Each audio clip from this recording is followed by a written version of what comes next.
So raise your glass if you are wrong in all the right ways. All my underdogs, we will never be anything but loud. But it also leaves the provinces and territories with some big decisions to make.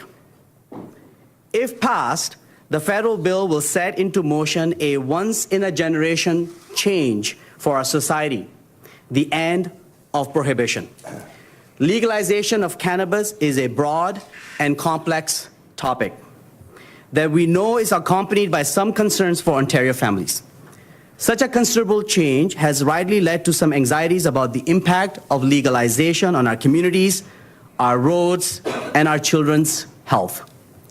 The people of Ontario rightfully expect their government to approach legalization thoughtfully and responsibly, which is why we have set out 4 key priorities for Ontario's approach to the federal plan.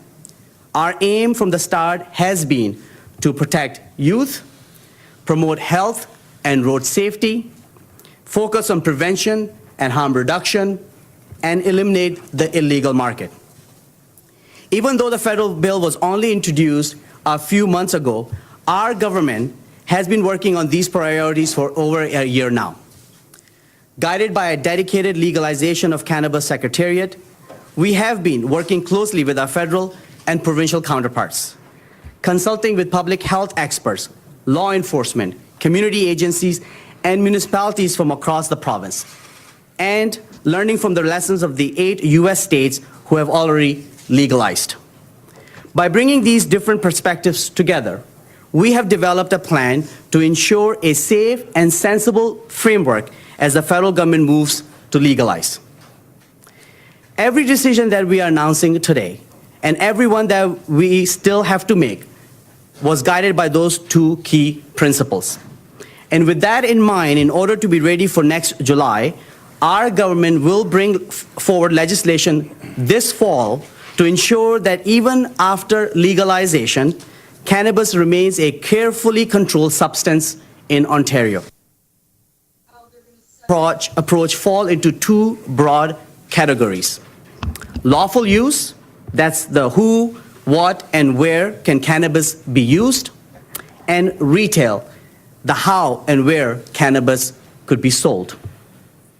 Let's start with the who. We will be proposing that 19 be the minimum age for anyone to buy, consume, or have cannabis in Ontario.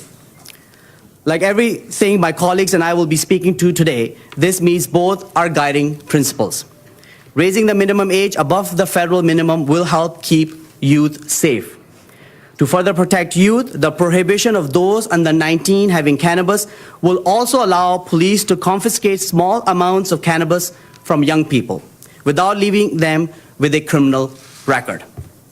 And aligning the age for cannabis with the current minimum age to purchase alcohol or tobacco is the sensible thing to do.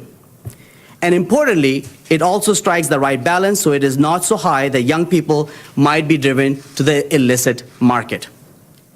We know that a critical part of eliminating that illegal market is developing a safe and sensible approach to retail. To help ensure careful control and social responsibility, our model will ensure that alcohol and cannabis will not be sold in the same store. My colleague, Minister Souza, will tell you more about this in just a moment. As we build up a safe, responsible channel for recreational cannabis, our twin goal will be stopping the sale of illegal, unregulated, and unsafe cannabis. Illicit cannabis dispensaries are not legal now and will not be legal retailers under the new model. Let me be clear. These pod dispensaries are illegal and will be shut down. If you operate one of these facilities, consider yourself on notice. To help shut down these illegal operations, we will be pursuing a coordinated and proactive enforcement strategy with municipalities, local police services, and the OPP. We will be convening an enforcement summit with policing partners, public health officials, and other stakeholders to identify any gaps, opportunities for coordination, and resource needs to keep Ontario communities safe. Keeping Ontario's roads safe is another critical part of our plan. And we are currently developing tough new measures to address drug-impaired driving. You will be hearing more from Minister Del Duca in the coming weeks on the steps his ministry will be taking in that regards. Now that you know the who and the how, let's move to the where. As I mentioned earlier, we recognize that there are some very real risks to when it comes to the use of cannabis. We know that cannabis can impact the brain development of young people and has the potential to lead to substance abuse. I want to reassure the people of Ontario that our government's approach to cannabis is focused on protecting our youth and helping to prevent exposure to secondhand cannabis smoke. We have a responsibility to ensure that our young people have every opportunity to realize their full potential. A responsibility to do what we can to protect and educate our youth about the dangers of substance abuse. A responsibility to ensure that all Ontarians are protected from the dangers of second-hand smoke, and that includes from cannabis. These are responsibilities our government takes very seriously. We are aligning restrictions on cannabis with alcohol and tobacco. Specifically, we are proposing to restrict consumption of recreational cannabis in all public places and workplaces. Simply put, the use of recreational cannabis will only be legal in private residences. It is the common sense thing to do. And while we may explore the possibility of allowing licensed establishments for the consumption of cannabis in the future, in consultation with municipalities and experts, it would not be sensible to move forward with that today. Even as we work to limit youth access and public use of cannabis, it is important to acknowledge that these efforts won't be successful 100% of the time. In Canada, the rate of cannabis use among young people is among the highest in the world. That's why Ontario is currently developing an integrated prevention and harm reduction strategy to support youth and vulnerable populations. As part of that strategy, our government is endorsing Canada's lower risk cannabis use guidelines. We are going to work with all of our partners to raise awareness of those guidelines and to encourage people to follow them and use recreational cannabis responsibly. We also recognize that there may be a need for adding training and other supports for educators, healthcare staff, and those who are providing social services out in the community. So for those doing that important work, I want to be very clear.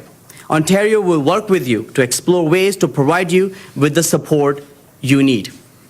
We know that a key part of prevention is information. That's why it's important that we equip people with the information they need to make informed choices about cannabis use. We will undertake a broad public information campaign to ensure that the public is aware of cannabis-related health risks and the new rules Ontario will be putting in place. Public information will be an important factor in getting this transition right. So in addition to our awareness campaign, we will be supporting the federal government's National Public Awareness Campaign to promote prevention and harm reduction. What you have heard today is just the beginning. Ontario is at the start of a long process. We're committed to getting this transition right, making the tough decisions that are needed now, and consulting more on those decisions yet to come. Our government understands the magnitude and importance of the task at hand, and we understand that Ontarians expect their government to approach it thoughtfully and responsibly. I believe the decisions we are announcing today will help demonstrate our commitment to a safe and sensible approach to cannabis legalization. Now I will invite Minister Sousa to come forward and to the microphone and tell you a bit more about our proposed retail model. Charles?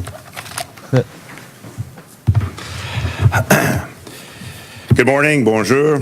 Thank you all for coming today. Merci d'être ici aujourd'hui. Thank you for being here today. My colleague, Minister Nakvi, for his tremendous leadership. He's shown on this file as we prepare for the federal legalization of cannabis next July. Minister Hoskins and other cabinet colleagues' contributions were also invaluable in ensuring a safe and sensible transition over the next 10 months. As you know, the federal government has set a deadline of July 2018 for provinces to establish their own systems for direct sales to citizens. In light of this timing, Ontario plans to be ready with our provincial retail distribution system next summer to meet that deadline. The Ministry of Finance has been working diligently on the retail model for some time.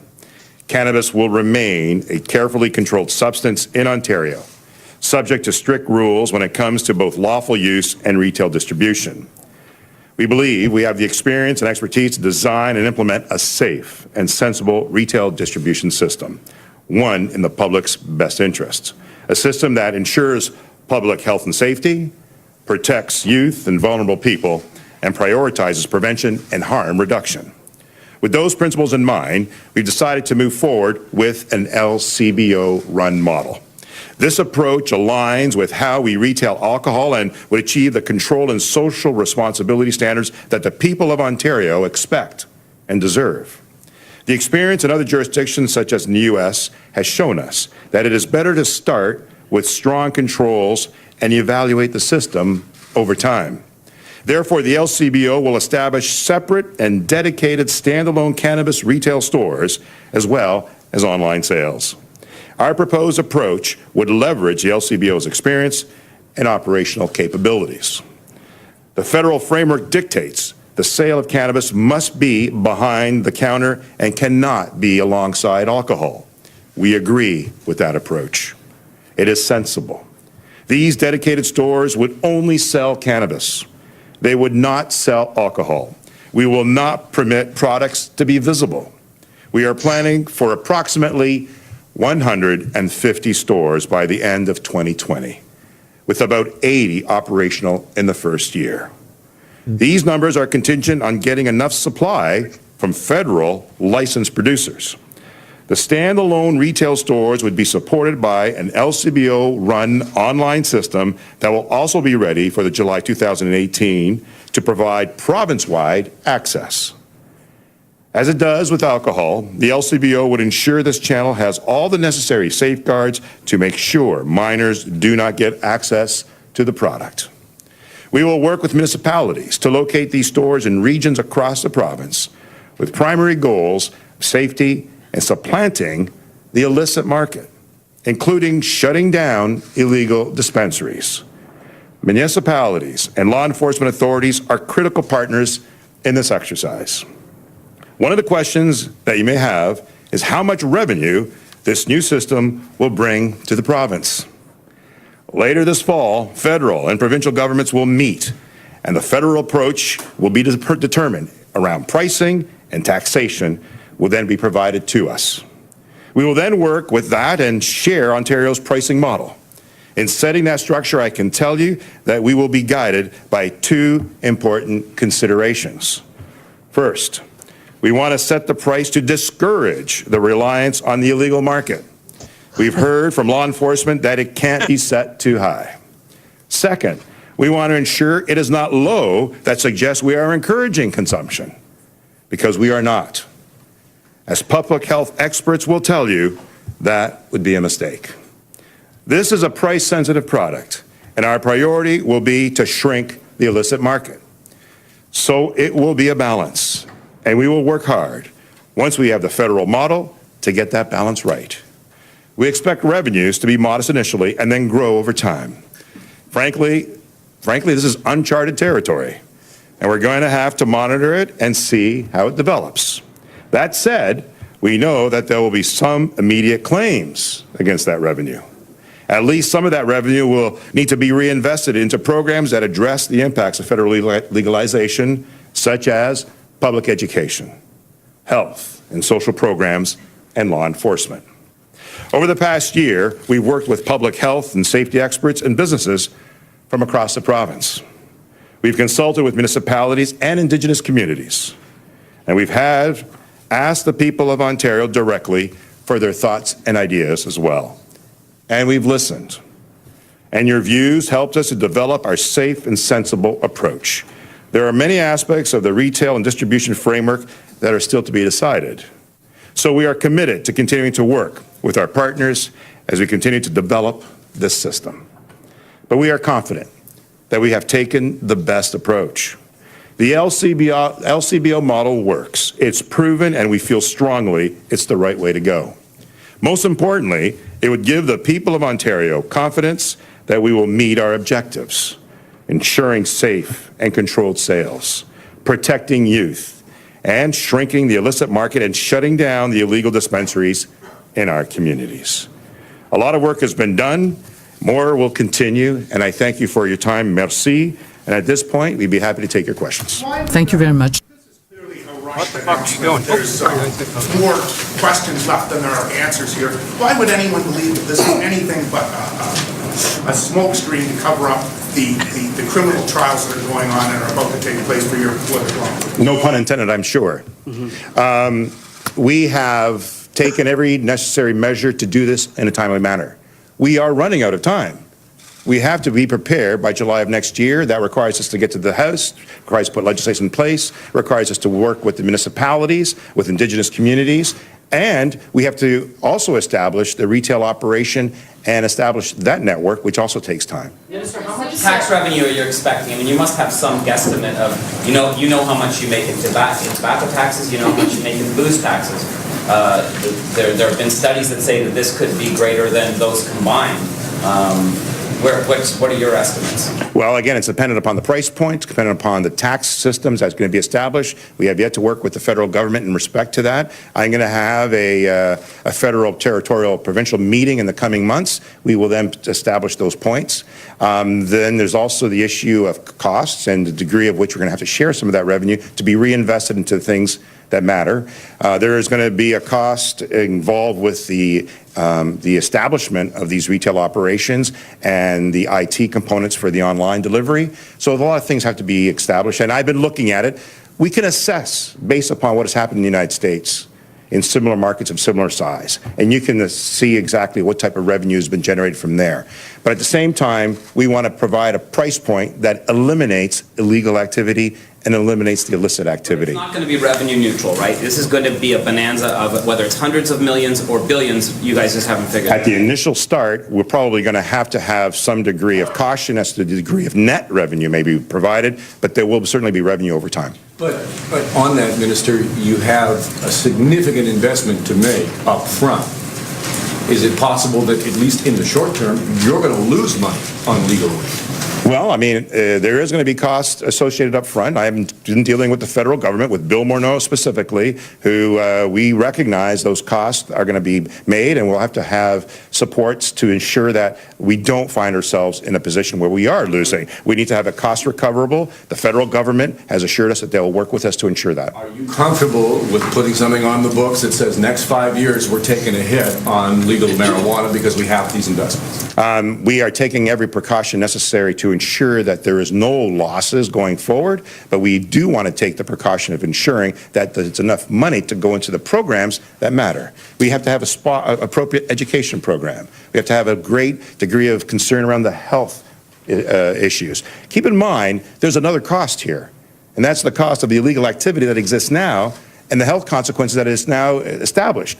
This is one way to combat against some of that as well. When it comes to use, right now it'll be only private residences, but can you talk about, maybe next stages on licensing, how that could work moving forward, talking about bars and pubs and things like that? So I think it's important to note that the federal legalization, as we speak right now, is focused on more traditional use, which is primarily smoking and vaping. They have not yet started the process of regulating the edible and oils around our cannabis. So we are very much focused around those aspects that are being legalized federally. And as we outlined, what we are proposing to do is to align our approach around use or consumption to that for tobacco and alcohol, which means that the place that you can consume cannabis in a legal fashion is in your private residence. Similar to the rule that exists right now that you are not allowed to have a beer and walk on a sidewalk, but you can drink a beer in your backyard. That will be the case for cannabis. You will not be allowed to smoke or vape cannabis as you're walking on the sidewalk. Maybe you can do that in your private backyard. Are there opportunities in the future then to work on licensed establishments? Absolutely, and we will explore that, and of course we will work very closely with the Alcohol and Gaming Commission, the AGCO, in a very similar fashion that is done for alcohol. Alcohol use is restricted, but it is allowed in licensed establishments, and AGCO then provides the license and then regulates that activity, and we will, moving forward, will explore that, but we're not announcing that today because we're not there yet in terms of in developing the rules and guidelines around venues other than your private residence. How you're going to approach advertising? I imagine it would be different than LCBO alcohol advertising, or would it be similar? You know, looking at, you know, the LCBO does like summer advertising for certain products. How will you approach that with this? So I can tell you one thing around advertising, that the federal government in their legislation under Bill C-45 have outlined very strict conditions around advertising, and as I recall, they prohibit any advertising similar to tobacco. So those rules will apply, and of course, any control board mechanism that we will put in place would have to abide by those federal legislation. Just on the first point on licensing of properties, you're separating the sale from liquor. Would it be that pubs, places where you can buy alcohol, would also be able to sell marijuana going forward, or they would be separate? You'd be looking at separate consumption. So we haven't made those decisions yet. We're still in the consideration phase as to what that sort of regime would look like. And again, we have to do a fair bit of consultations with Alcohol and Gaming Commission of Ontario and look at other experiences as well. So that is yet to be determined. And at this moment, we will not be permitting any venue outside than your private residence to be able to sell or allow consumption of cannabis. Mr., why not work with the dispensaries that are already in existence here in Toronto? I mean, 150 by 2020, we had that many in Toronto already. Why not work with them if they've already got storefronts? So we have about, I don't know, it's around 70 or so, or 80 thereabouts in Toronto now. Keep in mind, there's a lot of, they come, they go, they come and go, so some of that number is inflated. We do want to combat the illicit activity, and we want to send a signal to the marketplace that distribution and retail is going to be a controlled model. It's going to be controlled by the government. So, and those are illegal activities. They have been, they will continue to be, and they will be shut down as we proceed forward. The storefront of a government-controlled store will be located in consultation with the municipalities, some of which will be strategic around some of those very locations that exist. And that'll probably do away with a number of stores all at once. It could be about 5 or 10 within a geographic of 3 or 4 blocks. So that would be removed. To be fair, we've seen many of them shut down and pop up right back up again. So what's to say that that won't continue to happen? Well, again, we're making it very clear that it's been illegal, it'll continue to be illegal, and consumers will have an alternate source of supply, retail, distribution, and they'll have online access as well. Now, some of them have online access already with medicinal marijuana, as we understand and we appreciate. This will be strictly recreational use. Minister Hoskins, you don't look particularly comfortable with all this. Are you confident that the health concerns that have been expressed regarding legalization of marijuana are taken care of here? Like that the age is well below what has been recommended.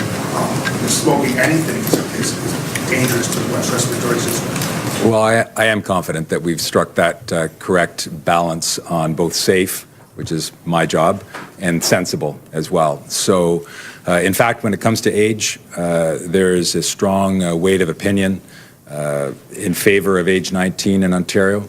So the Canadian Pediatric Society recommends age 19. CAMH, the Centre for Addictions and Mental Health, has recommended age 19. The Canadian Mental Health Association recommends age 19.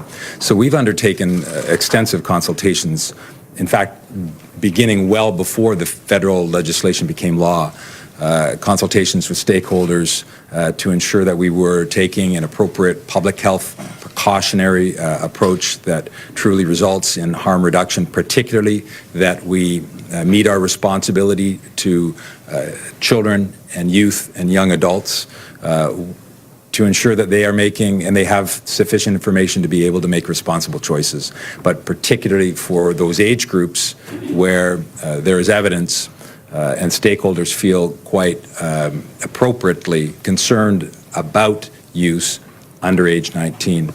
We are and will be taking measures to ensure that we have a vigorous public education campaign. We're working across ministries, the Ministry of Children and Youth Services, Ministry of Education, to ensure that we do take that safe and responsible approach. Bottom line, is this stuff dangerous?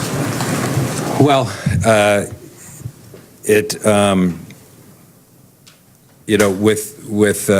with many substances, alcohol included, there are known risks associated with use. It's important that Ontarians understand what those risks are.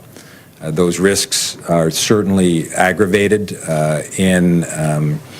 with young individuals, children and youth particularly.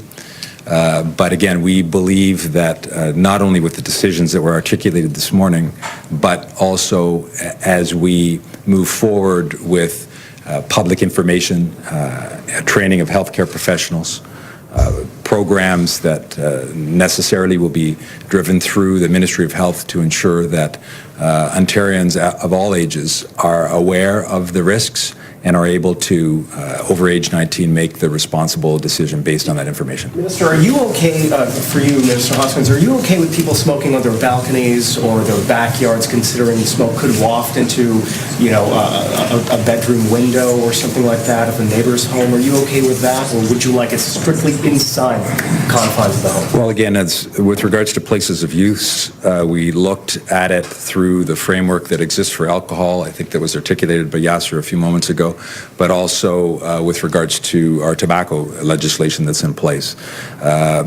I think importantly, it's worth mentioning that every U.S. jurisdiction that has legalized recreational cannabis follows the same approach that we're taking, restricting it to private residences.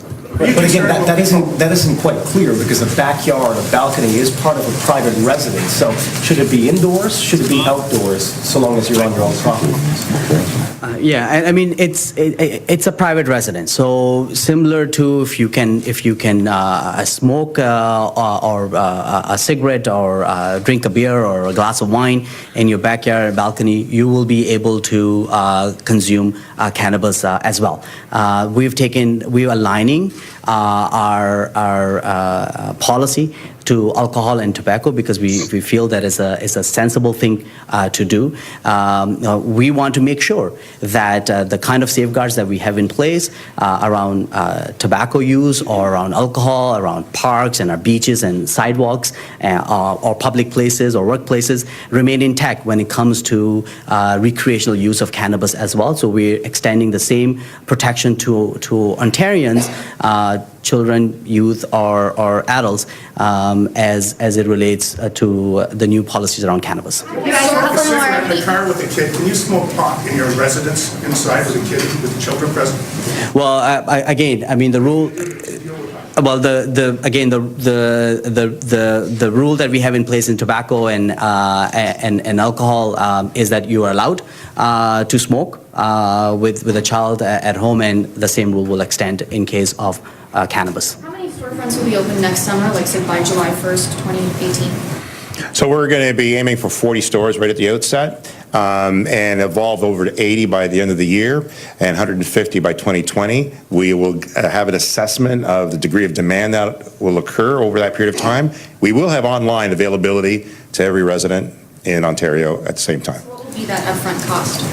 Well, we are assessing those costs as we proceed forward based on the work that's being done by LCBO. And today, I'll be writing a letter to LCBO to commence the operations, to look at a business plan, to hire a real estate agent, to take the necessary steps to provide for those site locations, working alongside municipalities, restricting the degree of which some of those locations will be located based on keeping away from schools, ensuring they're not located anywhere near an LCBO because these are autonomous, separate outlets. Also noting that there'll be behind-the-counter activities similar to what it was back in the early days of LCBO and beer store activity. And also ensuring that they're located in areas where certain stores exist that are illegal.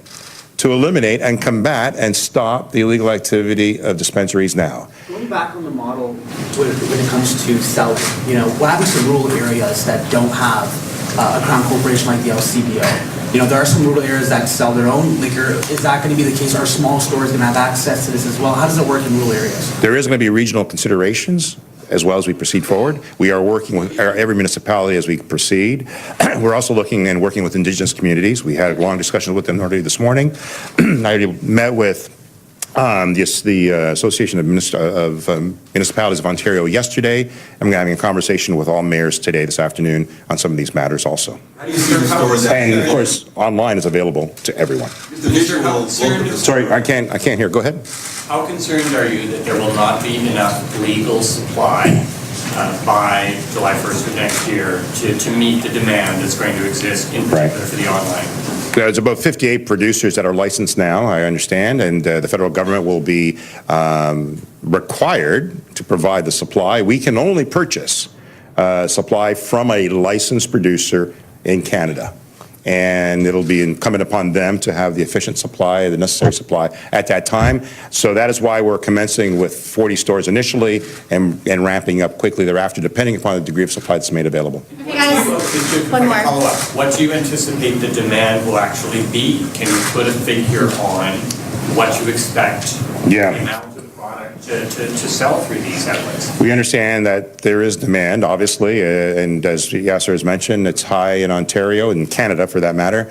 We've seen a demand increase in other parts of the United States rather quickly, so we're cognizant of that and we're taking those precautions. You can't put a figure on the demand? I mean, if you're concerned about that there's not going to be enough supply, I just don't quite understand why you can't tell us what you actually think the amount of product that's going to be demanded is going to be. Yeah, our primary concern is to attack the illicit activity, to ensure that we have a proper price point to meet and beat that activity, and ensure we have a sufficient distribution and supply to combat that activity. And that we need to work closely with the federal government to ensure that they have the appropriate supply necessary. I have the same concerns, and that's why we're having those discussions as well. Attorney General, there's court backlogs in Ontario are a big problem.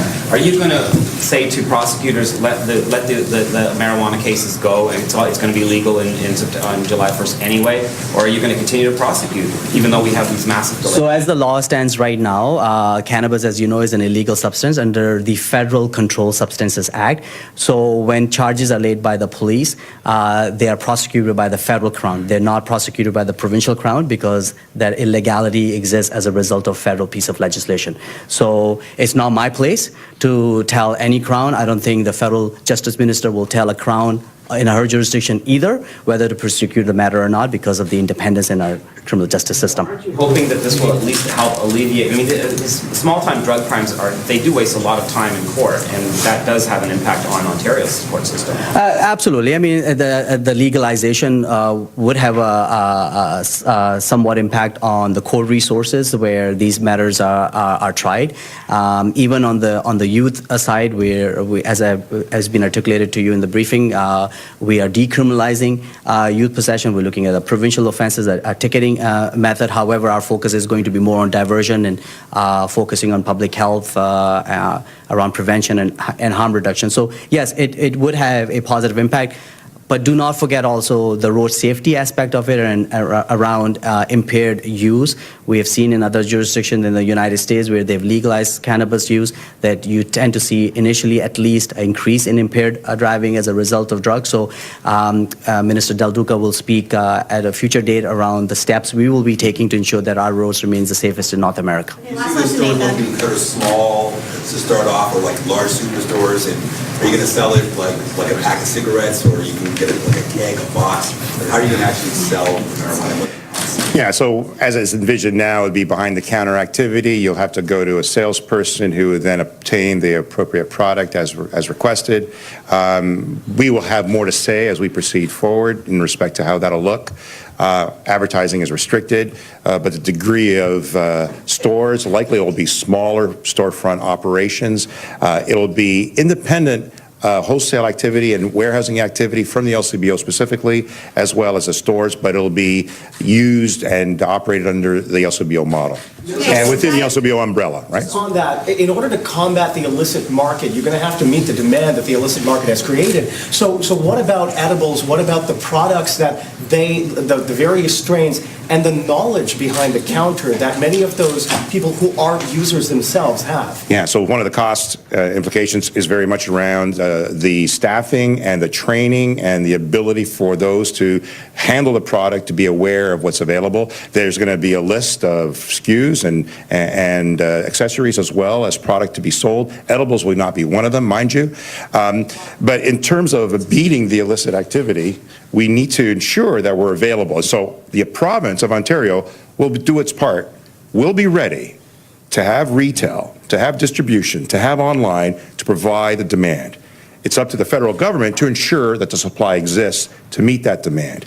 We'll be restricted based upon that relationship. And earlier on, and this is, I mean, if I look at what we're doing today, within the short period of time that we have, remember, bootleggers and speakeasies back in the day took a while to comply to come to where we are today.